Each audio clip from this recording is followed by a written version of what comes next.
Et on prie comme ça pendant plusieurs mois. Et puis un jour, on frappe à la porte. C'est là où mon père ouvre, et là il y a un homme en face de lui qui est très grand, un peu filiforme, avec une grande barbe, et des bras assez longs, en fait, qui parle, qui est un homme comme une forme de géant, et qui fait des grands signes et qui parle dans une langue étrangère. C'est pas un ange, c'est pas Jésus, c'était un Hollandais. Et le Hollandais, il était là en face de mon père, il faisait des grands signes, et mon père était là, en train de se dire, mais qu'est-ce qu'il veut celui-là? Alors il fait signe à mon père d'aller dans la rue, mon père sort dans la rue, et là il voit un camion semi-remorque qui est garé sur le trottoir, et il ouvre les portes du camion, et puis il lui montre, il y a des meubles, il y a des vêtements, un semi-remorque rempli en fait. Et puis il lui fait signe, c'est pour toi. Mon père ne comprend rien, il dit, mais comment c'est pour moi? Non, vous avez trompé l'adresse, vous cherchez une entreprise. Et il l'emmène, et sur le pare-brise, il y a en anglais les termes fondation évangélique. Et là, mon père voit le mot évangélique, il comprend que c'est évangélique, et il sort, le chauffeur sort une carte, c'est marqué Marcel Alexandre. Donc c'est bien pour lui. Et il essaye de lui expliquer qu'une fondation hollandaise, d'un ministère connu qui s'appelle John Masbach, a envoyé ce camion parce qu'ils ont entendu parler de notre fardeau d'aider les pauvres. Mais nous, on ne les connaît pas, ces gens-là. On n'y connaît rien. On a prié, on a fait connaître à Dieu ces choses, et tout à coup, ça arrive vers nous sans qu'on nous prévienne, sans qu'on nous téléphone. Et en fait, on n'a rien pour ranger tout ça. Imaginez que demain, sur votre trottoir, se regarde un semi-remorque et qu'on vous dise tout ça, c'est pour vous. Vous allez dire Alléluia, mais après, vous allez dire on met ça où? Et donc, c'était la grande question. Il dit, mais on met ça où? Qu'est-ce qu'on fait? Et puis, on a découvert qu'il n'y avait pas plus têtu qu'un Hollandais, parce que lui, il a dit, ça reste là, je ne ramène pas ça en Hollande. Pas question de rentrer en Hollande avec. Donc, mon père se retrouve à courir à la mairie, et puis là, au service technique, il explique qu'il y a un semi-remorque qui est là, il y a des meubles, il y a des vêtements. On n'a rien. Nous, on est jeunes chrétiens, on n'a pas de ministère, on ne sait pas ce que c'est qu'un ministère, en fait. Et les services techniques disent à mon père, bah, écoutez, voilà les clés, il y a dans tel endroit de la ville, il y a des hangars, il y a des milliers de mètres carrés, c'est pour vous, allez-y. On n'a pas d'association. Et pendant 3 ans, on va aider des centaines de familles. Pendant 3 ans, on va recevoir des semi-remorques remplis de vêtements, de meubles. On va secourir des centaines de familles. On va être tellement débordé par la bénédiction qu'on n'aura jamais le temps de créer l'association. Et en fait, on va vivre le surnaturel dans le domaine des provisions. Donc ça, en fait, je commence le service de Dieu en étant un diacre. En fait, c'est le diaconat. Vous savez, Philippe l'évangéliste, avant d'être un prédicateur, c'est un diacre. Et je démarre dans le diaconat en m'occupant des personnes en difficulté. Je pense que c'est vraiment une bonne école. Et les Hollandais en question, vous les avez connus après? Alors les Hollandais, ils existent bien. C'était des vrais camions, des vraies personnes. Et on a eu l'occasion, je pense 3 ans plus tard, de voir des membres de leur conseil d'administration arriver pour nous voir. Et c'est là où ils ont découvert que j'étais financé avec Liliana et que nous avions le projet de nous marier. Et comme on marchait aussi par la foi, on était dans des recherches d'emploi, on cherchait aussi du travail. Il faut dire que la ville était vraiment en crise économique. Et à ce moment-là, cette fondation nous a dit, écoutez, pour vous encourager, on vous offre tous les meubles pour votre mariage. C'est là où ils nous ont livré en camion aussi les meubles de notre mariage. Donc on a découvert leur équipe, on a découvert aussi la bénédiction qui l'accompagnait. On a rendu grâce à Dieu. Et en tant que jeune marié, on a commencé à faire des expériences dans le domaine des provisions divines. On a vu comment Dieu est capable de venir à notre rencontre et pourvoir de façon extravagante. Le Dieu que j'ai découvert, c'est un Dieu qui est extravagant, qui est capable de faire des choses qui dépassent notre imagination, qui dépassent notre raison, au-delà de tout ce qu'on peut même imaginer. Juste avant de laisser Marie poser sa question, j'avais une question. Après ta conversion, est-ce que les attaques ont continué? Est-ce que les tentatives de l'ennemi ont continué? Ça s'est stoppé? Alors, dans les moments, en fait, j'ai toujours été attaqué. Mais plus de l'intérieur, de l'extérieur. C'est-à-dire que l'ennemi qui avait des pouvoirs en moi les a perdus. Ce qui veut dire que tout au long de ma vie avec Dieu, je n'ai jamais cessé de faire face à des attaques spirituelles. Que ce soit la nuit, que ce soit par des gens physiques, des gens qui en veulent à ma vie. C'est pas la première fois. Des agressions de couteau, des agressions de toute forme, mais en même temps des attaques nocturnes. Mais dans pour te dire, dans les jours qui ont suivi ma délivrance, les esprits ont voulu revenir. Et j'ai senti de très fortes oppressions. J'avais un pasteur qui était un guerrier sur le plan spirituel. Et donc je pouvais l'appeler, donc je l'ai appelé. Je lui ai dit voilà ce qui se passe, etc. Et lui, il m'a appris les rudiments du combat spirituel. Il m'a dit tu vas prendre ta Bible, 2 Corinthiens 5, 17, et tu vas déclarer à haute voix dans ta maison celui qui est en moi, celui qui est en Christ, c'est une nouvelle création. Les choses anciennes sont passées, voici toutes choses sont devenues nouvelles. Et j'ai confessé ce texte un peu comme quelqu'un qui a une épée dans la main et qui assène des coups à l'ennemi pour lui dire « Non, je ne suis plus de ton camp, j'ai changé de camp. Maintenant, je suis du camp de Jésus-Christ. » Et j'affirmais, j'ai commencé à affirmer ça. Et c'est là que j'ai vu les oppressions cesser, les attaques sataniques partir. Après, Jésus a connu ça. La Bible dit quand il l'a chassé, Satan est parti attendant un moment favorable pour revenir. Donc il y aura toujours dans notre vie avec Dieu des moments où l'ennemi va chercher une fenêtre de tir, des moments favorables. Alors les moments favorables pour l'ennemi, ce sont les moments de notre vie spirituelle qui sont défavorables. Dans certaines situations, on est dans des combats, dans des défis, l'ennemi sait que pour lui c'est le moment favorable, parce que c'est le moment sensible. Dans les moments où nous sommes dans des situations de crise, des moments sensibles, c'est là où on peut faire face à des attaques spirituelles, des oppressions tout à fait particulières, et ça peut se traduire par des sensations, ça peut se traduire par des messages qui viennent dans notre esprit, ça peut se traduire par des fois des choses qu'on regarde, qu'on voit, des apparitions aussi, des présences. Donc l'ennemi, le monde invisible existe, c'est clair. Le monde des ténèbres, le monde des démons existe, mais le monde de Dieu existe, et il est plus puissant que le monde des ténèbres. Et ce qui est extraordinaire, c'est quand Jésus vient, on reçoit une autorité pour triompher de ces puissances, des dominations, des puissances. Et tout au long de ces années de ministère, j'ai été confronté de façon ou d'une autre à des attaques ciblées, sataniques. Et l'Esprit qui est en nous permet de les discerner, ensuite de les réprimer et de voir, d'être les témoins de l'expansion du royaume de Dieu. Du coup, comment Dieu t'a parlé pour te dire que tu devais pleinement rentrer dans le ministère et comment se sont passés tes premiers pas dans le ministère? Alors les premiers pas dans le ministère, ça a commencé. En fait, très vite, je savais que ma vie ne serait plus jamais la même et qu'elle serait consacrée à Dieu. Donc, il faut bien manger, il faut bien se nourrir. Donc, il faut répondre à ces besoins qui sont immédiats, habiter dans une maison, dormir dans un lit.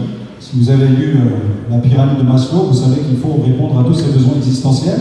Donc, il faut marcher bien les pieds accrochés au sol et puis chercher du travail. J'ai commencé à suivre quelques formations, j'ai vendu des légumes, j'ai vendu des meubles, j'ai vendu des costumes, j'ai vendu aussi après plein d'autres choses. Je me suis trouvé aussi à suivre une formation pour devenir éducateur spécialisé. Donc j'ai commencé à travailler aussi dans un centre de réinsertion, un centre d'accueil aussi pour des jeunes en difficulté. Et c'était toujours des occasions de témoigner, d'annoncer l'évangile.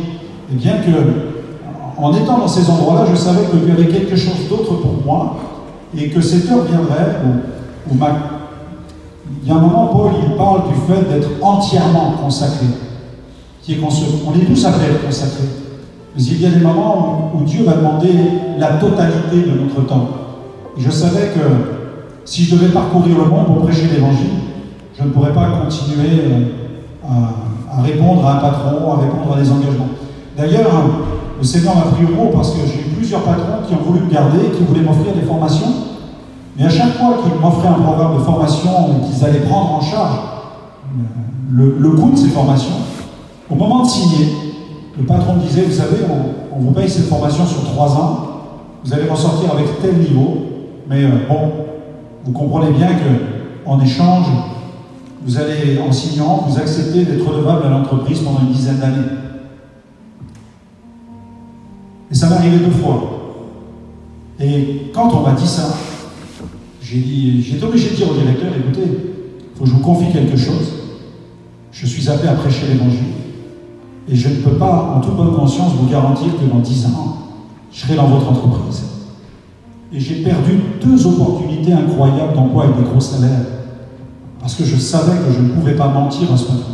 Je ne pouvais pas cacher cet appel que j'avais en moi.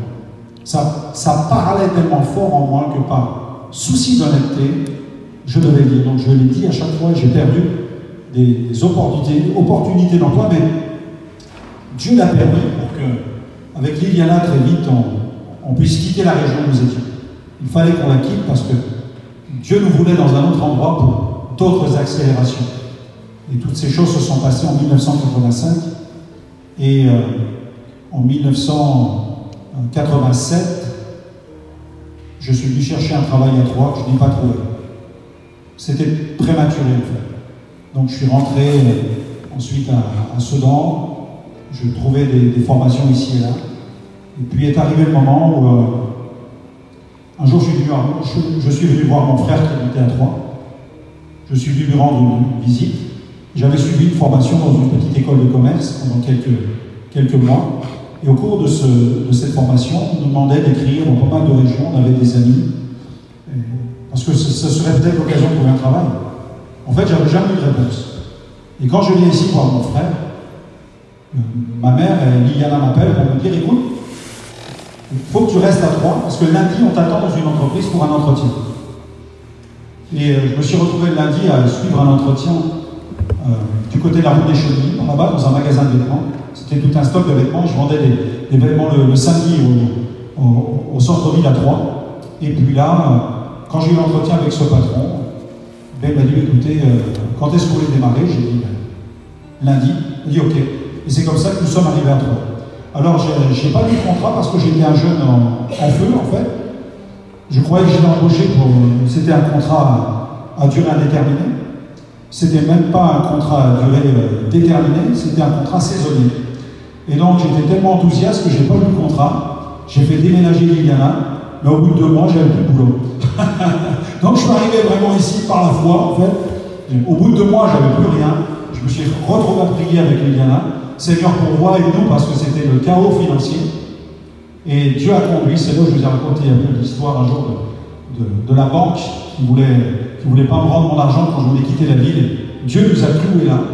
Donc ça serait tellement d'histoires, il y a tellement d'histoires qui sont enchaînées les unes après les autres, mais Dieu a fait en sorte ensuite que l'on crée, qu'on entre dans le ministère, qu'on passe 5 ans à Romilly-sur-Seine pour implanter une église, qu'on revienne sur Troyes pour remplacer un pasteur qui est devenu missionnaire au Mali, qu'on soit pasteur de cette église tout en commençant à voyager dans le monde et à parcourir le monde pendant plus de 35 ans dans une cinquantaine de pays.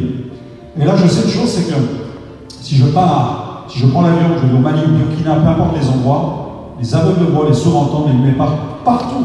Je sais que les miracles s'opèrent toujours de la même manière, que les miracles sont là. Mais pour l'instant, le Seigneur me dit, c'est là ta mission.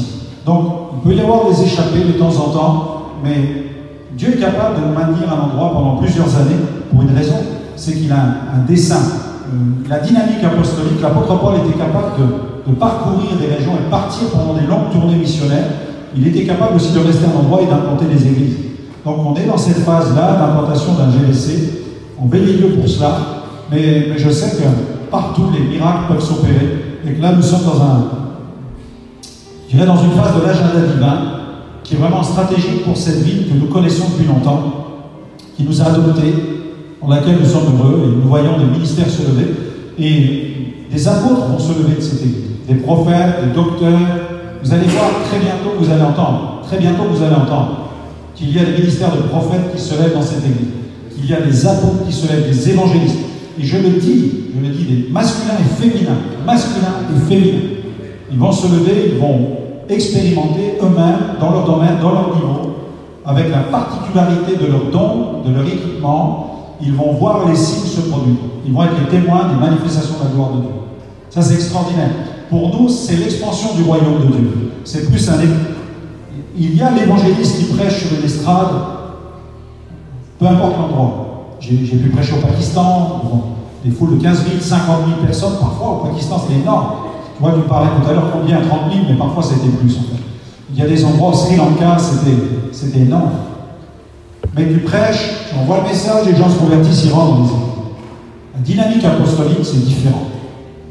Tu équipes les gens et ensuite c'est différent. Là, nous sommes dans cette dynamique-là où Dieu va se servir de tous ceux qui sont là pour les équiper pour la ville, pour le département, pour la France. et pour les extrémités de la terre en fonction de leur développement. Dieu va les équiper pour la croissance parce que l'Église va grandir, les cultes vont se multiplier, il faudra plusieurs prédicateurs, plusieurs équipes, donc tous ceux qui ont reçu des ministères vont les exercer. On exerce sur l'estrade, on exerce en bas de l'estrade, on peut être prophète sur l'estrade, on peut être prophète quand on prie pour les gens qui répondent aux appels. Ce qui est extraordinaire, c'est qu'il y a vraiment une onction apostolique qui est déversée et on discerne dans l'Église les manteaux d'évangélistes, les manteaux de prophètes, les manteaux de docteurs. Vous allez voir des apologètes se lever dans cette Église. Moi, je vois déjà un apologète dans cette Église, un défenseur de la foi. Il y en a un. Vous allez voir des ministères qui vont vraiment vous époustoufler. Des cœurs de pasteurs, des cœurs de bergers, et puis des disciples, gloire à Dieu. Parce que ces dons, ces manteaux que nous avons, ils couvrent les gens. C'est-à-dire que quand vous avez un vrai pasteur dans une église, tous les chrétiens deviennent des cœurs de bergers. Quand vous avez un ministère d'évangéliste, tous les chrétiens deviennent des évangélistes. Quand vous avez un ministère de prophète, tous les chrétiens deviennent prophétiques. Amen. Gloire à Dieu. Donc, Dieu couvre, en fait, c'est la couverture de Dieu, ce qui fait qu'on va voir émerger des hommes et des femmes, une qualité extraordinaire, avec l'autorité sur les démons, la prière pour les malades. Et moi, ce qui est la plus grande joie que j'ai, c'est quand j'entends qu'un tel a été guéri par la prière de la sœur, du frère un tel, etc. Pour moi, c'est la plus grande satisfaction, parce que c'est l'impartition. C'est l'impartition de l'onction. Et tous ceux qui vont émerger d'ici et qui seront utilisés ailleurs seront dans la même dynamique eux-mêmes. Ils pratiqueront l'impartition, parce qu'ils sont apostoliques.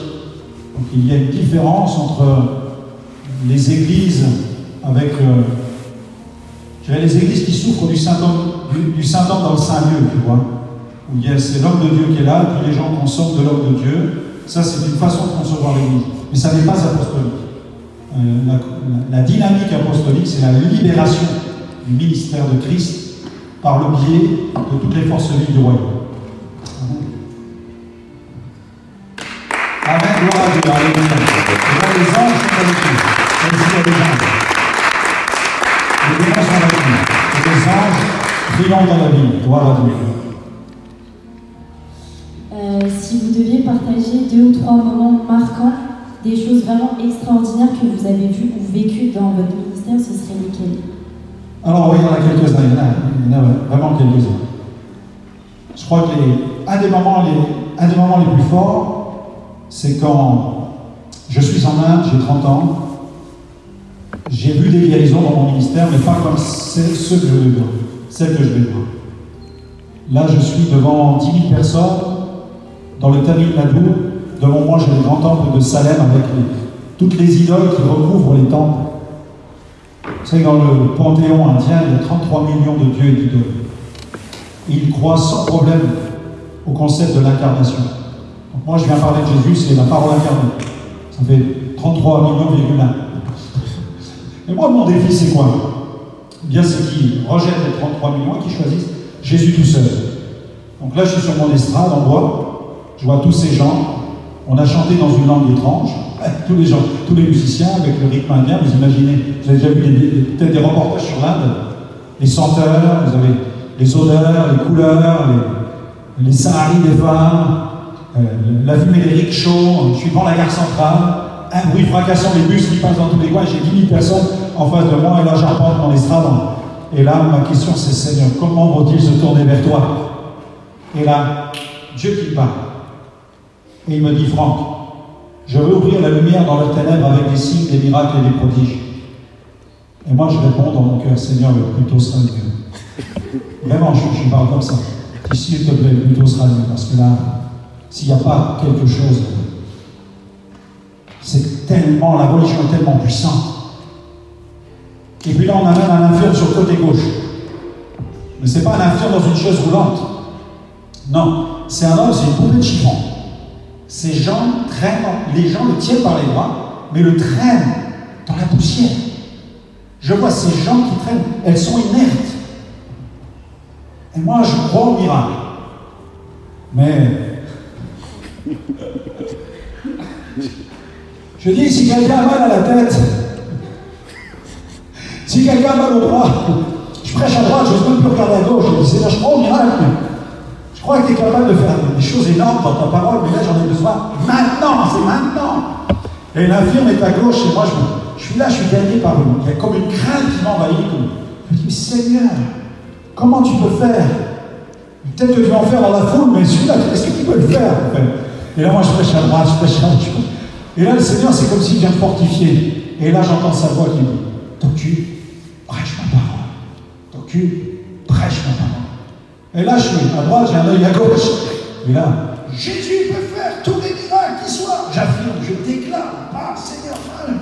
Et là, j'entends la foule qui hurle. Et moi, je ne comprends pas. Je jette le coup d'œil à gauche et là, je vois. L'homme infirme vient de se lever. Et là, comme une gazelle, il court devant l'estrade. Les gens hurlent. Ils assistent en direct au miracle d'un infirme. Et moi, je suis en face, devant Dieu. Et là, j'entends dans la foule. Il y a une femme qui hurle. Et là, mon interprète me parle à l'oreille. Il dit, une aveugle est en train de crier, je vois, je vois, je vois. Et là, c'est parti. La réunion est partie avec des signes, des miracles et des prodiges. Ça, c'est une expérience qui, pour moi, est extrêmement marquante. Parce que ça m'a montré que nous ne sommes pas des supermen. Nous sommes des hommes avec un super Dieu, en fait. Et j'ai vu que, même dans les moments de fragilité, de fébrilité, j'avais 30 ans, je ne connaissais pas l'Inde, j'étais en danger aussi parce qu'on avait brûlé un missionnaire, on l'avait brûlé dans un 4x4 avec ses enfants. La mission n'aurait pas dû avoir lieu, mais tous les jours on allait à la police pour chercher des autorisations. J'ai souvent prêché avec des hommes en armes devant ma chambre, sur mon estrade, avec je me souviens un homme qui se présente un jour à moi, il sort son arme automatique, il me dit, le gouvernement m'a envoyé, j'ai cru qu'il voulait me descendre en fait. Il me dit, non, je suis des services de renseignement, je suis là pour vous, vous inquiétez pas. Le gouvernement m'a envoyé, je serai sur l'estrade toute la soirée, derrière vous. Et j'avais le gars avec les lunettes noires qui était la main sur le flingue dans la poche. Pendant que je prêche, toute la soirée, il est comme ça, il est comme ça. Il regarde toute la foule pour voir s'il n'y a pas quelqu'un qui sort une arme. Quand j'étais au Sri Lanka, c'est pareil. On me disait, ne serrez pas la main de personne ni d'une femme. Il y a des women bombs, il y a des femmes bombes. Elles s'accrochent à la main de la personne, elles explosent avec. Donc c'était la guerre depuis 27 ans. Entre les Tamil Nadu et les Singali. Donc j'ai prêché dans ces endroits-là, et là il y a eu des anges, il y a eu des apparitions, des manifestations de la gloire de Dieu jusque dans la jungle, des choses que, quand je les dis, les gens ne les croient pas. Les gens ne peuvent pas les croire. Les gens ne peuvent pas les croire. Ils disent non, c'est pas possible. J'ai vécu une autre expérience, c'est au Bhoutan, où là il fallait reprendre l'avion, on était en retard, il fallait filer, il fallait se dépêcher. Et tout à coup, l'interprète m'a dit, tu dois prier pour le baptême dans le Saint-Esprit de ces gens. Il y en avait 2000. Et j'ai dit, mais frère, on a prié, ils ont été sauvés, ils ont été guéris, ils ont été délivrés depuis une semaine. Il me dit, mais il faut prier pour le baptême du Saint-Esprit. Je dis, je suis d'accord, c'est vrai, mais on va rater l'avion, on longeait l'Himalaya, il fallait aller à Bagdogra, prendre un avion pour New Delhi, Francfort, Paris. Ça faisait 10 jours que je n'avais pas vu mon épouse, j'avais envie de rentrer à la maison, je l'ai épuisé. Et puis là, il me dit, il faut prier pour 2000 personnes. Dans ma tête, je me dis, c'est mort, on rate l'avion. Mais dans ma tête, c'est parti pour imposer les mains à 2000. Le plus de personnes à qui j'ai imposé les mains en une réponse, c'est 12 000. J'y ai passé la nuit, en fait. Et mon coordinateur m'avait dit, tu ne touches pas. Si tu touches une personne, tu imposes les mains à tout le monde. Toi, tu pries comme T. Osborne pour tout le monde, mais si tu imposes les mains, tu imposes les mains à tout le monde. Et j'ai vu une maman venir avec son bébé dans les bras. Mon cœur a fondu. J'ai imposé les mains à la maman. J'ai regardé le coordinateur. Ok, je me suis retrouvé, il m'a dit maintenant, tu as commencé, ces gens-là ne te laisseront pas partir si tu ne les touches pas. Et parce que si tu commences, il faut aller jusqu'au bout. Et là, j'ai prié pour les 12 000. Et là, quand je suis devant ces 2000 personnes, je me dis, je dois imposer les mains à 2000 personnes. Donc je descends de l'estrade, et le coordinateur dit, venez, approchez-vous, et tout le monde s'approche. Et là, il y a eu des pluies diluviennes, il y avait de l'eau partout sous le chapiteau. Les femmes, ce dimanche-là, avaient mis leur plus beau sari dans gold. Argent, or magnifique, avec toutes les couleurs. Elles s'étaient fait belles pour Dieu. Moi, je suis là. Il faut que j'impose les mains de 2000 personnes, je m'accroche. Après l'estrade, il y a de la bouillasse partout. Et beaucoup marchent à pied nus. Donc ils s'avancent un peu comme les Indiennes à pied nus. Puis le Dieu coordinateur organise les choses pour lui. Et lui, au lieu d'organiser, il dit, venez. Et moi, je vois 2000 personnes qui arrivent vers moi. Comment on va gérer ça maintenant? Je voulais imposer les mains à chacun, faire des lignes. Et là, en fait, je vois les gens s'approchent de moi et je commence à faire ça pour prier pour le premier. Et quand je fais ça, 2000 personnes tombent par terre, tout ensemble dans la boue. Et toutes se mettent à parler en langue. C'était un moment extraordinaire. Les gens avaient oublié les pluies, la boue. C'était la gloire, les amis. C'était un moment extraordinaire. Ça, c'est un exemple de scène qui reste à vie dans ton esprit gravé. Et puis, il y a aussi, je terminerai par cette dernière anecdote, je crois que c'est dans la ville, l'essentiel Macumba, Paysandú, en Uruguay, un des pays les moins évangélisés d'Amérique latine. Là, les phénomènes ont été nombreux. Les démons sortaient, il y a un homme qui est sorti du stade sur le dos comme une araignée, marchait comme une araignée. Toutes les caméras étaient sur lui, il sortait du stade sur le dos comme ça.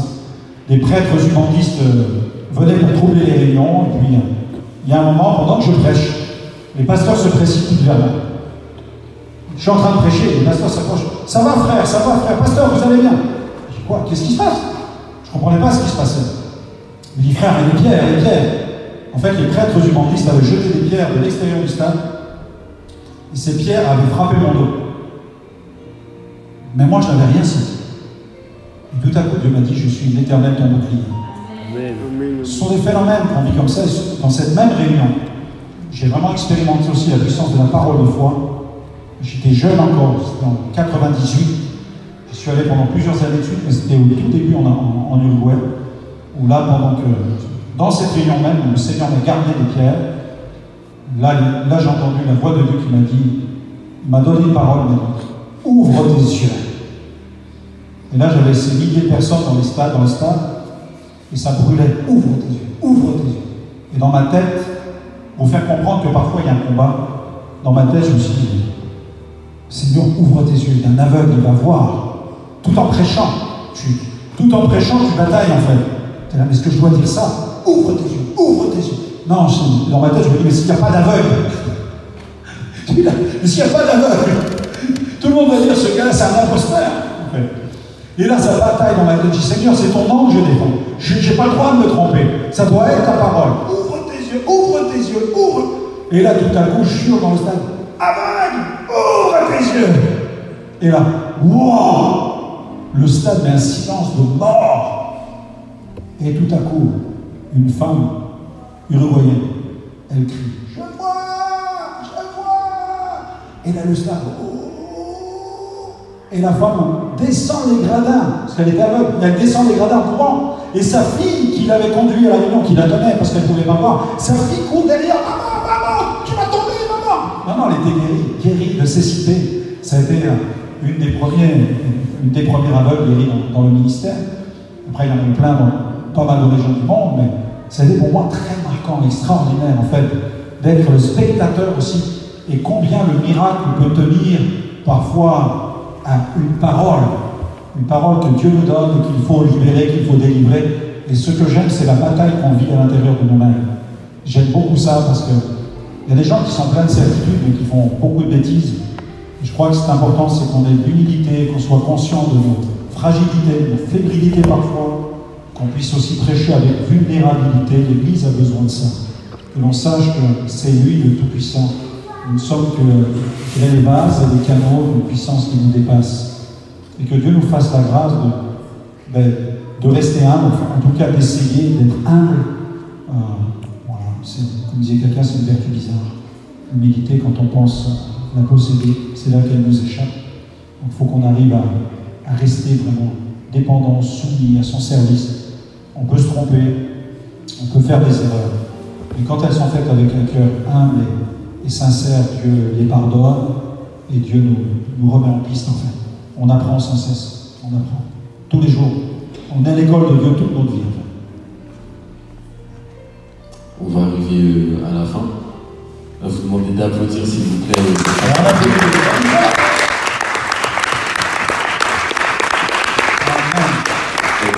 Maintenant, un petit temps de questions-réponses. Juste avant, j'aimerais que tu puisses, si tu devais donner un seul conseil à la jeunesse, en lien avec ton histoire, quel serait-il? Le conseil, c'est plutôt pour moi, ça sera plus une affirmation. On a monté des centaines d'émissions. Le titre de cette émission, c'est Glorieuse Destinée. Ça n'est pas un hasard si j'ai donné vraiment ce titre à ces émissions. Parce que je crois, je suis convaincu vraiment de tout mon cœur que chaque personne qui rencontre Jésus dispose devant lui d'une glorieuse destinée. Et je ne parle pas de prêcher forcément ou d'être dans un ministère, mais vraiment je crois qu'il n'y a pas de plus belle vie que de vivre pour Jésus, que de vivre avec lui. C'est la vie la plus enthousiasmante qui soit. Enthousiasme, ça vient d'entheos. Entheos, ça veut dire être en Dieu. Et il n'y a pas de plus grande joie que de baigner, que d'être immergé en Dieu, de se dire, pour que je devienne son canal, il faut que je sois d'abord le vase. Et Dieu nous fait la grâce de le remplir. C'est-à-dire que Dieu, on pourrait simplement être les spectateurs de certaines choses que Dieu fait. Mais dans sa bonté, Dieu nous permet de participer à son œuvre. Ça, c'est vraiment un témoignage de la grâce de Dieu. Chacun d'entre vous, vous pouvez vraiment expérimenter Dieu. Moi, je crois au domaine expérimental. Je crois que notre génération, plus que jamais, a besoin de goûter et sentir. La Bible dit « sentez et goûtez combien Dieu est bon ». Dans le réveil en Samarie, quand ils virent et apprirent, quand ils virent avec leurs yeux et apprirent avec leurs oreilles les miracles que Philippe faisait, ils se firent baptiser. Vous voyez, les gens ont besoin de voir, les gens ont besoin d'entendre, les gens ont besoin de goûter, les gens ont besoin de toucher. Notre Église a cette particularité qui est extraordinaire aussi, c'est que les gens tombent quand on prie pour eux. Et pour moi, c'est un signe. Quand Saul de Tarse se rend dans la région, en direction de Damas, là, il va avoir une... C'est pas une hallucination auditive, hein. Il va entendre la voix de Jésus. Il va être frappé de cécité. Il va tomber. Voilà. Et il va entendre la voix de Dieu qui dit « Je suis Jésus que tu persécutes ». Donc, ses oreilles entendent son enveloppe physique. Le physique entend et l'intérieur reçoit. Et quand vous regardez le ministère de Jésus, il impacte l'enveloppe de l'être humain. Son âme aussi et son esprit. Donc il exerce une autorité sur les démons aussi, les entités qui polluent les esprits. Et l'évangile est une puissance glorieuse dans ce sens où il libère la vie intérieure, il soigne les blessures, il casse les chaînes qui font souffrir les gens, il pardonne les péchés qui pèsent sur la conscience des gens. Et il y a tellement de gens qui souffrent du mal qu'ils ont pu faire, des injustices qu'ils ont faites, de celles qu'ils ont subies. Et l'évangile est puissant dans ce sens-là, qu'il libère non seulement la vie intérieure d'une personne, mais il la transforme et il la ligne, en fait, avec un dessein. Et ça, c'est une grâce de savoir que Dieu a envie. Dieu a envie de faire des choses, de marcher avec nous. Le Seigneur travaillait avec eux et confirmait la parole. C'est ce qu'on lit dans Matthieu, avec les miracles qu'il faisait.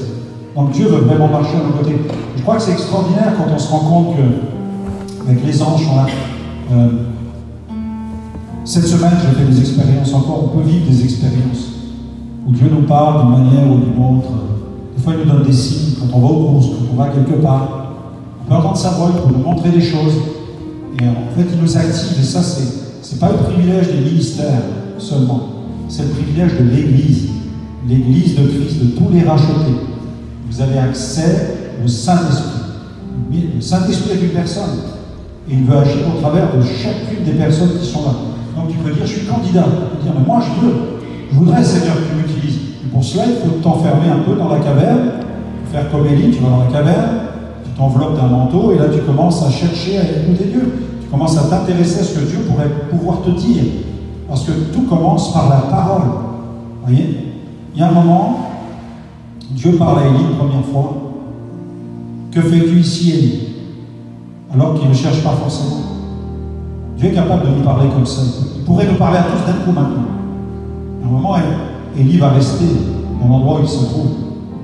Et après, Dieu va lui dire une deuxième fois, parce qu'il cherche à comprendre le murmure doux et léger. Il y a aussi une démarche. C'est que Dieu est capable de parler. S'il veut, il peut parler tout de suite. Mais ce qu'il souhaite, c'est que tu aies le désir de passer du temps de son intimité pour l'entendre. Ça, vraiment, Dieu souhaite ça. Parce qu'il va te révéler davantage de choses. Il va te révéler des choses concernant sa nature, concernant ta destinée, concernant sa volonté à ton égard. Donc c'est là où ta vie va pouvoir prendre de l'ampleur parce qu'elle va s'aligner avec son dessein. Donc il ne veut pas simplement une rencontre, vous savez, comme on peut les speed dating, Dieu ne souhaite pas ça. On va passer quelques minutes avec quelqu'un et c'est voilà, j'ai passé quelques minutes avec Dieu, wow, j'ai reçu un jour une parole de connaissance. Mais Dieu a plus que ça. Dieu désire une intimité au quotidien. Dieu veut que tu vives dans cette relation intime avec lui, où tu vas lire sa parole, chaque jour dans sa parole, qui est la première parole prophétique qui soit, la Bible, tu vas entendre sa parole, mais aussi il va pouvoir parler à ton cœur, te donner des impressions, te donner une vision. Chaque nuit, j'ai des visions, chaque nuit, j'ai des songes. Une fois, c'est plusieurs dans la même nuit. Dieu me parle de telle ou telle chose. Je trouve ça extraordinaire. Je me réveille le matin, je prie pour l'interprétation. Parfois même pendant les nuits, où je reçois les choses, je dis Seigneur, là, ça veut dire quoi ce qui se passe là? Et c'est super glorieux de savoir que Dieu s'intéresse à nous et qu'il nous donne son message. Il a plein de messages à vous donner. Mais il faut vous déplier l'antenne. Vous déplier, il faut vous mettre sur le bon canal, sur la bonne fréquence. Et si vous cherchez la bonne fréquence, vous allez commencer à expérimenter des choses qui vont bousculer votre agenda, qui vont bouger votre vie. Et vous allez être un instrument pour les autres. Parce que Dieu fait les choses non pas simplement pour nous, mais pour que nous devenions des bénédictions.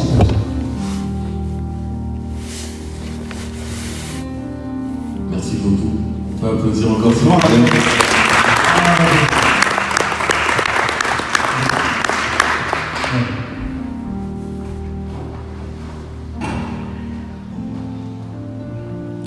Pour les questions, manifestez-vous rapidement, parce qu'on n'a plus énormément de temps. Alors moi j'ai 2 questions. La première c'est par rapport à ta famille. Comment ça s'est restauré? Voilà, la relation avec ton frère, ton père, comment ça s'est restauré? Parce que tu l'as pas évoqué, j'aimerais bien savoir. Et la deuxième question c'est est-ce que quand il y avait ces esprits et tout ça, est-ce que tu leur as demandé des choses? Par exemple, parce que tu faisais du sport, voilà, est-ce que tu avais demandé, est-ce qu'ils avaient fait des choses pour toi, pour qu'ils viennent avec tant de colère après, voilà, est-ce que... Alors, est-ce que la famille a été restaurée? Oui, elle l'a été. Je dirais très rapidement. Très rapidement. L'évangile vraiment transforme nos mentalités. Et ça a permis à mes parents qui parlaient de divorce se sont réconciliés. L'évangile les a rapprochés et ils ont servi Dieu ensemble dans le domaine de l'œuvre sociale. Donc ça, c'était un point fort. Mon frère aîné avait pas mal de problèmes avec mon père et ils ont pu s'expliquer, se pardonner. Donc il y a vraiment eu une œuvre d'unité de la cellule familiale dans les jours qui ont suivi, vraiment. Après, je pense que sur plusieurs années, il y a eu des choses sur lesquelles il a fallu revenir aussi. Il y a eu parce que ça a laissé parfois des blessures profondes qui parfois peuvent revenir un peu à la surface. Mais on a appris, je crois que mon frère a vécu plusieurs démarches avec mon père qui lui ont permis de relever la tête aussi et d'aimer son père, de dire à ma mère qu'il l'aimait. Au fil de la vie, il y a des mots qu'il faut apprendre à dire. Des fois, c'est par pudeur, mais à un certain moment, on a besoin de les dire pour se libérer totalement des choses du passé. Et ça a été, je crois, un chemin de guérison et de restauration. Il y a des choses que Dieu restaure tout de suite, il y a des choses qu'il restaure avec le temps, progressivement. Parce qu'on vieillit aussi, on prend de l'âge et puis on apprend. Et puis aussi, quand on est les fils à la maison, c'est une chose. Quand on devient papa, quand on devient aussi parent à notre tour, on commence à regarder les choses avec un autre angle de vue. Ce qui fait qu'on a plus de miséricorde, de compassion pour aussi les parents. On les comprend mieux aussi. Et puis après, on intègre tout, on inscrit toutes les épreuves dans le dessein de Dieu. Ce qui fait qu'on y voit aussi, on voit que dans ces souffrances-là, Dieu avait inscrit aussi un programme qui voulait que cette famille, finalement, dysfonctionnelle, retrouve un fonctionnement et que ce fonctionnement s'exprime en Dieu. Après, est-ce que les démons... est-ce que j'avais demandé des choses aux démons? Oui. Oui. Je leur avais dit, je vais être champion du monde. Et je gagnais tous mes combats. Donc je remportais toutes les coupes. Et ma première défaite, c'est quand je me suis converti. Parce que Dieu lui m'a dit, tu sors de là tout de suite. C'est que les démons n'étaient plus là. Hein? Donc là, c'est là où on se rend compte que quand j'étais frappé à la gorge, ce jour-là, quand je suis tombé, j'étais pris dans les bras du Seigneur. J'ai pris ce coup de pied dans la gorge. Bon, j'étais en voie de conversion, hein, je découvrais tout. Mais je me souviens de cet ultime combat. Ça a été vraiment... J'ai senti que je ne pourrais plus continuer à taper les autres. D'abord, j'avais plus la force de frapper les autres. Avant, c'était la haine qui me poussait à frapper. J'étais vraiment un guerrier. Pour moi, c'était mon premier combat. En fait, on m'avait pas dit que j'allais être en toute catégorie. On m'avait dit, on avait vu que j'étais bon à l'entraînement, je passais les ceintures très vite. En quelques mois, j'ai atteint la ceinture bleue, l'année d'après ceinture marron, après ceinture noire technique, etc. C'était très vite en fait. Et puis on me dit, il y a une compétition, il faudrait qu'il y aille. L'entraîneur, il comme si de rien, quoi, tu verras, ça va aller. Bon, j'y vais. Et puis on me dit, voilà, t'es en toute catégorie. Moi, je ne savais pas ce que ça voulait dire en fait. Je vois des gars, des armoires à glace. Puis je commence le premier combat, un gars petite taille, moyenne, ça va. Et puis arrive un gars, on me dit, t'inquiète pas, c'est ta première compétition. D'ailleurs, de dire, si tu te fais aligner, c'est pas grave, tu t'en remettras. On me dit toute catégorie. Et le gars me dit, deuxième au championnat de France de karaté en face de toi. Je dis quoi? Je dis, moi je démarre, quoi. Je démarrais dans les combats. Et en fait, je l'ai frappé jusque dans les tribunes. J'avais une telle arme que jusque dans les tribunes, les arbitres ont dû me ceinturer. Et je l'ai vaincu en 3 assauts.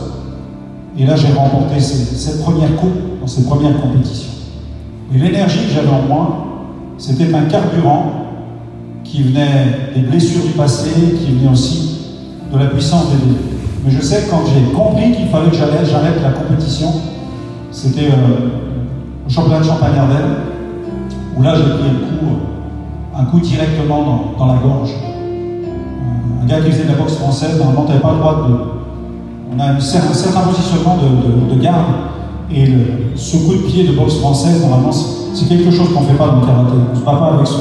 Et le gars, il faisait de la boxe française, il faisait aussi du karaté. Il est venu sur le tatami ce jour-là, et il arrive en face de moi, il a mis un coup d'attaque qui est interdit à la gorge, comme ça, c'est interdit. Et donc, je l'ai pris en pleine gorge, et là, quand je me suis effondré, mais j'ai eu une vision, j'ai vu des fleurs.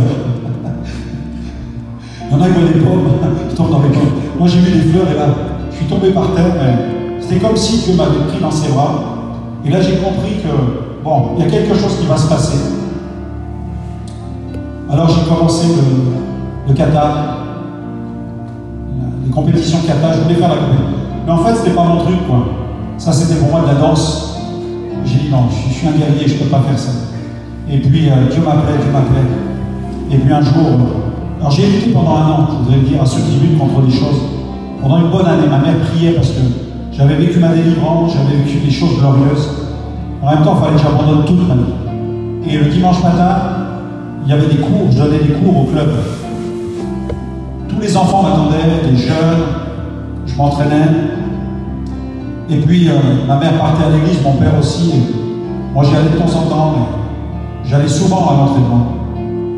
Mais je savais qu'il fallait que je lâche, mais c'était quelque chose qui m'avait... C'était viscéral, c'était profond, en fait. Donc, Dieu m'a libéré rapidement des démons, mais c'était plus difficile avec les arts martiaux. Et puis, ma mère priait. Je crois que ma mère était vraiment une femme de prière. Et puis, vous savez quoi? Un matin, je me suis réveillé. C'était fini. C'était fini. Je suis descendu, j'étais habillé. Ma mère me dit, t'as pris ton kimono? T'as ton... Les gants de boxe américaines, il y avait un sac énorme, il y avait toutes sortes de trucs là-dedans. Et elle me voit, je ne prends pas mon sac, et dit, non, je vais à l'église. Ma mère en revenait. Et ce jour-là, le Seigneur m'a délivré dans sa grâce. Il y a des choses qu'il fait par la puissance du Saint-Esprit, par l'imposition des mains. Mais il y a des choses dont nous n'arrivons pas à nous défaire, que Dieu va faire par la prière d'une mère, par la prière d'un père, par la prière d'une sœur, d'un frère, d'un membre de l'Église. Et là, moi, je crois vraiment que j'ai pas eu d'effort à faire. Alors, je suis allé au club, ensuite, rendre mon kimono, rendre tout ce que j'avais comme équipement. Mais là, mes amis, mon entraîneur n'était plus le même homme. Ils avaient payé mes formations à la porte de Clignancourt à Paris pour intégrer l'équipe de France Espoir. J'en misais sur moi. Des gens de l'équipe de France de karaté misaient sur moi aussi. Et tout à coup, j'arrive en leur disant, je ne peux plus taper personne. Je veux prêcher l'évangile qui m'appelle. Là, les flèches qu'ils m'ont envoyées, les mots qu'on m'envoyait. Et vous savez, ça venait là, ça tombait par terre, ça tombait par terre. Ça n'avait pas de pouvoir. Personne ne pouvait plus m'empêcher de servir. Et en fait, j'ai quitté. Pendant de longues années, ils ont gardé les articles de journaux affichés dans leur dojo, dans leur salle de karaté. Parce que quand je revenais en vacances dans la région, il m'arrivait parfois d'aller rendre visite au club pour aller voir, essayer de serrer les poignées de main et puis d'établir des contacts avec certains. Et je pouvais apercevoir les articles de journaux de qui j'étais avant. Et quand je regardais, je disais, c'est un autre homme. Ça n'est pas celui que je suis. Je suis une nouvelle créature. Celui qui est en Christ, il est une nouvelle créature. Les choses anciennes sont passées. Toutes choses sont devenues. Tu deviens un nouvel homme parce que l'Esprit de Dieu vient fusionner dans ton esprit. Amen. Peut-être une autre question? Ouais. Déjà, avant toute chose, merci beaucoup pour ton témoignage. Merci. Merci pour aussi la proximité avec nous, parce que c'est pas toutes les églises qui ont ce privilège-là. Je suis trop loin, moi, j'aurais bien aimé être. Ah, mais c'est déjà très bien par rapport à ce qu'on a eu au Cameroun, par exemple.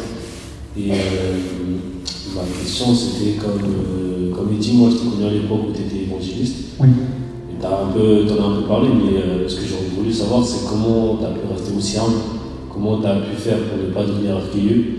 Et surtout, comment tu as pu lutter contre la tentation de tout détourner pour toi, pour t'enrichir, de donner la gloire à toi et au Seigneur. C'est une question assez mystérieuse que tu me poses parce que c'est. Je ne sais pas.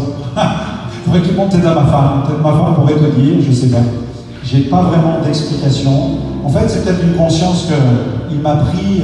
La Bible dit, souvenez-vous d'où vous avez été tiré.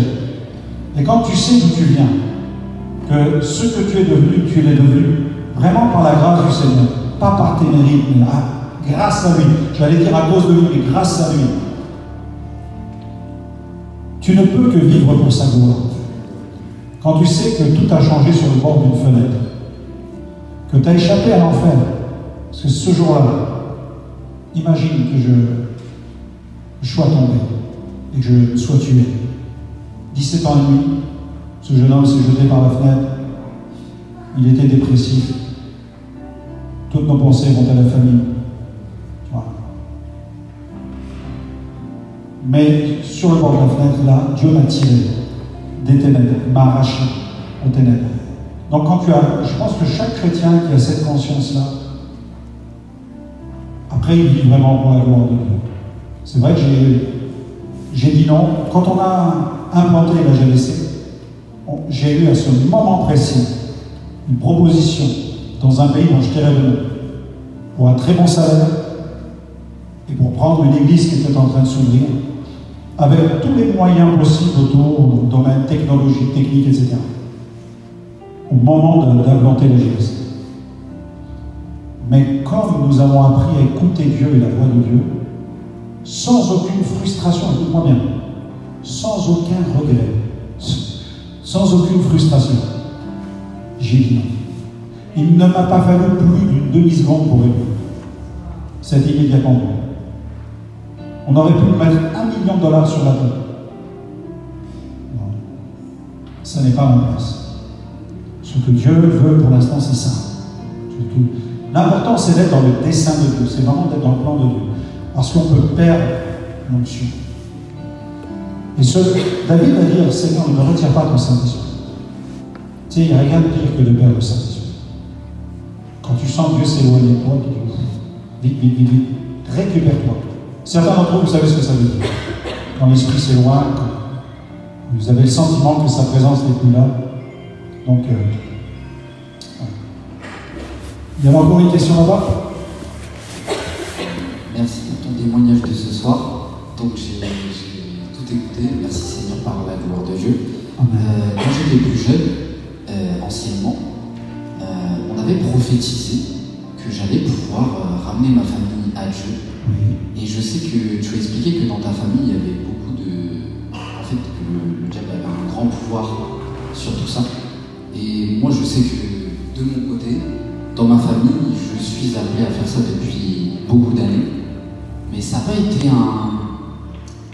comme un grand poids pour toi justement de ramener toute ta famille. Je sais que ça a été rapide, mais tu dis que sur le nombre d'années ça a aussi duré pour certaines choses, dans ta famille aussi, que ça a été compliqué sur certaines choses, mais que ça s'est révélé par la suite. Moi, je sais que j'ai été appelé à ça, et j'ai l'impression, je sais pas, pas de ne pas pouvoir, mais c'est comme si c'était un poids pour moi, et donc du coup, je voudrais savoir quel conseil tu me donnerais par rapport à ce qu'on m'a donné quand j'avais 14 ans, quand j'étais plus jeune, et la destinée que Dieu m'avait donnée, en fait, en soi. C'est juste ma question. Dans la Bible, tu as des familles entières qui se convertissent instantanément. Corneille, on voit le geôlier de Philippe, la famille de Lydie, on voit qu'il y a des impacts familiaux. Et c'est comme des moissons, qui sont faites. Nous, notre famille, c'est vraiment ce qu'on a vécu. Et je t'avoue qu'il y en a certains qui m'ont jalousé. Et quand je sais qu'il y en a qui triment avec une femme avec son mari, un mari avec sa femme, des parents avec leurs enfants, etc. Nous, on a vécu tout à coup un peu le modèle idéal. Une famille tout à coup chrétienne, Mais en fait, notre famille est un témoignage prophétique du réveil. Tu comprends ? Il y a des moments, il y a des ouvertures célestes. Quand il y a un réveil, c'est une fenêtre de tir que Dieu ouvre, une flèche de délivrance. Et quand Dieu touche une famille entière, comme ça, il est en train de dire à des millions de familles, c'est possible pour votre famille. C'est possible que dans ta famille, il y ait des conversions, en fait. Ça ne veut pas dire forcément que toute ta famille va se convertir, mais c'est possible que dans ta famille, ton père, ta mère, ton frère, peu importe ce qu'il vit, c'est ça, une prise de position prophétique, un marqueur prophétique. Notre famille est un marqueur prophétique en France. Vraiment. J'ai rendu, par la grâce de Dieu, je crois que j'ai tenu 600 missions d'évangélisation. Quasiment dans chacune, j'ai rendu témoignage. Mon témoignage a été en livre, en différentes langues, dans des chaînes de radio. Il a été récupéré partout, en veux-tu, en voilà. Ce qui veut dire que le témoignage de cette famille a résonné partout sur la planète. Ma mère a témoigné devant 21 000 personnes. Quand j'étais à l'île Maurice, j'ai prêché dans un stade, il y avait 21 000 personnes. Et ma mère, j'ai emmené mes parents là-bas en congé. Ils sont venus aussi. Et ma mère a témoigné devant 21 000 personnes. T'imagines ? Elle a témoigné de sa conversion. C'est extraordinaire en fait ce que Dieu peut faire dans une famille. Mais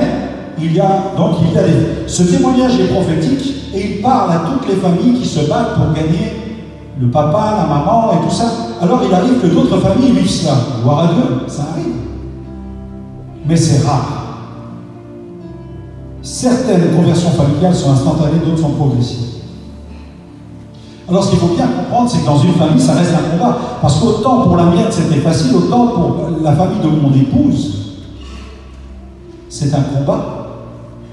Et là, en ce moment, on est en train de se battre dans la prière pour des miracles. Et on a recueilli un fruit, celui de Laetitia, donc ma nièce, qui elle a reçu la prière alors qu'elle avait, je crois, 8 ans ou 10 ans, quelque chose comme ça. Elle avait été brûlée quasiment au 3e degré et elle était amenée à l'église. Elle souffrait beaucoup, elle était bandée. Avec le prédicateur, mon père et moi, on a prié pour Liliana, on a prié pour elle. Et ce jour-là, la chair a été guérie. Alors elle a continué sa vie. Elle approche la 50 ans, je crois qu'elle a 48 ans. C'est ça, Liliana, 48? Quand je vois 45. Elle a 45 ans, imagine le temps entre les 8 ans ou 10 ans et aujourd'hui. Il n'y a que, peut-être il y a 2 ans, je pense qu'il y a 2 ans qu'elle s'est convertie. Sans nous. C'est-à-dire qu'un jour, Liliana va rendre visite à la famille du côté de Longmillon et elle va voir notre nièce. Quand elle entre dans l'appartement, elle aperçoit une Bible sur le radiateur. C'est rare que les gens aient une Bible comme ça. Et au fur et à mesure des échanges, elle apprend en fait qu'elle est baptisée, qu'elle est convertie elle a fait son chemin de son côté, et elle raconte que toute la vie qu'elle a vécue avec séparation, ce que les gens vivent aujourd'hui, tu vois, elle apprend que toute sa vie, elle savait qu'elle était une autre personne, qu'elle était quelqu'un de différent, qu'elle portait en elle quelque chose de différent. Et quand on m'a dit ça, j'ai pensé à l'empreinte prophétique. Et ce jour-là encore, le Seigneur m'a dit, tu sais, quand je guéris quelqu'un, je donne plus que la guérison. Je marque de la présence de mon esprit. Souvent, nous on voit quelqu'un guéri, il est guéri dans son corps, c'est terminé, il va continuer sa route, il aura été guéri. Non, Dieu laisse une empreinte que les gens gardent. C'est comme une huile, comme une onction qui les marque. Et elle, toute sa vie de femme, de maman, elle savait que quelque chose s'était passé. Elle n'avait pas tout compris, elle n'avait qu'un vague souvenir de ce moment-là. Mais toute sa vie, elle a su qu'elle était différente des autres.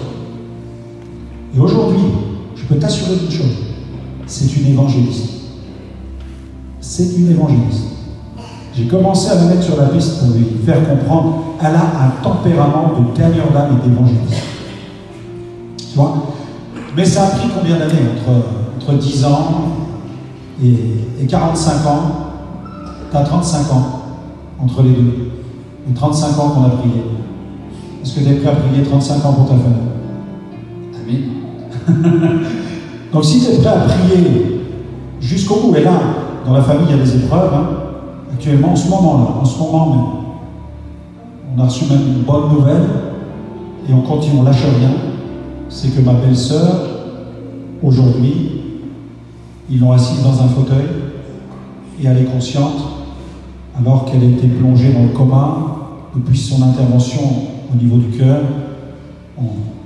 Voilà, on n'est pas des fanfarons, on reste tranquille, humble, respectueux devant Dieu, on dit Seigneur, fais grâce. Si tu la délivres de sa situation, ça va être un témoignage puissant. Ma belle-sœur a commencé à aller dans une réunion de l'église de ma nièce. Elle a découvert les sœurs de l'église et leur gentillesse juste avant son opération, quelques temps avant l'opération. Elle a mis les pieds dans l'église là-bas, dans une église de campagne. Et elle a trouvé ça. Elle a trouvé les gens extraordinaires.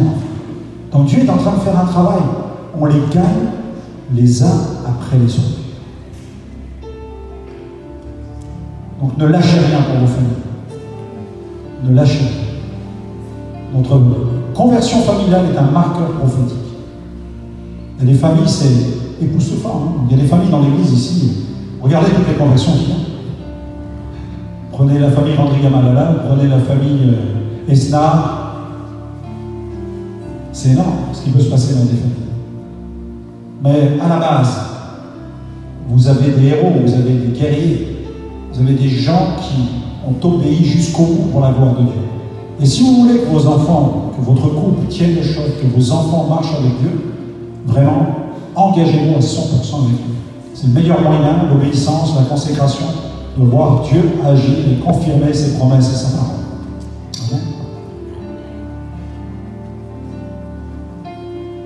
Il y a une dernière question avec Sarah.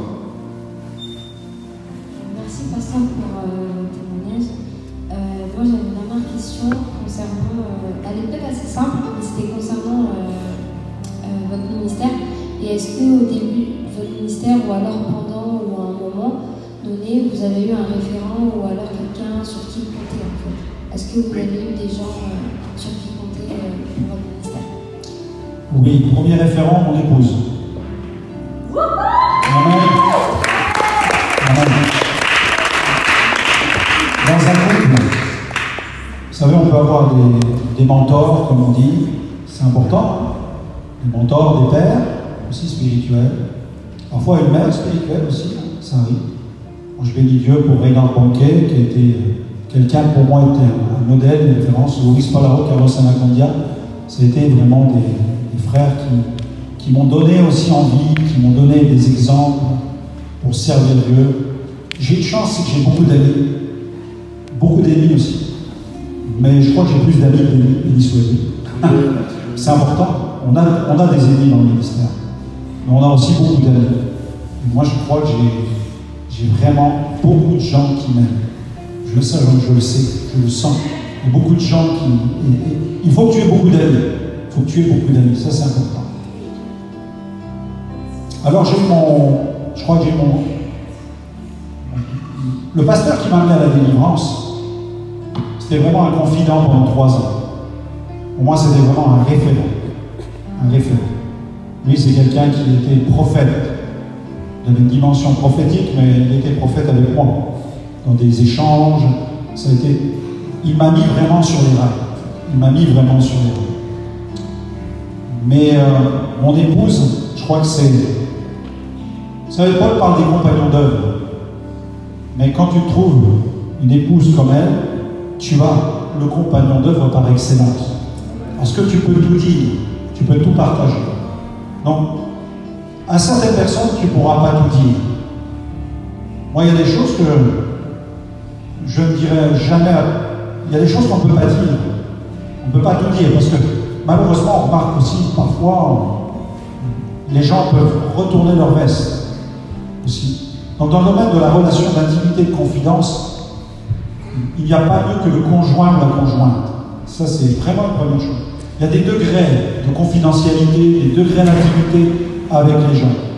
Mais il n'y a pas mieux dans le couple que l'homme ou la femme ensemble, tu vois, où là, ils vont avoir ces degrés d'intimité. Après, j'ai des amis dans le ministère, j'ai pu parler aussi, parfois avec des collègues, des pasteurs. Après, j'ai des modèles aussi. On a toujours des modèles. Et je dois dire que la majeure partie de mon ministère, je l'ai vécu avec, je continue à le vivre avec Jésus, avec le Seigneur, avec le Saint-Esprit. Parce qu'il n'y a pas meilleur confident aussi que Dieu. Quand tu marches avec lui, il faut vraiment que tu trouves le chemin de cette intimité avec lui où tu peux tout raconter, tout dire, tout déverser, tout lui abandonner, parce que tu peux te retrouver dans... Moi, je me suis retrouvé dans des endroits de la planète où je pouvais appeler personne, je pouvais téléphoner à personne, des gens voulaient me faire la peau, que ce soit au Sri Lanka, au Pakistan, en Afrique, où tu sais que ça chauffe, tu sais que là, bon, et là dans ton lit, dans une chambre, un coup de pied, la porte s'ouvre, les gars te tombent dessus, tu sais que ça circule, et voilà, il y a des messages qui circulent dans la ville contre l'évangéliste, il y a des campagnes de pub contre ta personne sur les murs, des centaines de milliers de posters contre toi.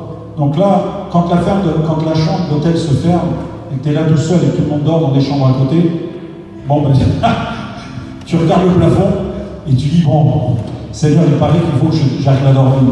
Seigneur, donc maintenant je te fais confiance. Tu essayes de dormir, tu ne trouves pas le sommeil, tu te rassures, tu pries, tu cherches Dieu, tu dis, Seigneur, tu veilles sur moi, tu sais que j'ai une famille, tu sais que j'ai des enfants, tu sais que demain je dois prêcher encore. Seigneur, merci pour tes anges, merci pour ta protection.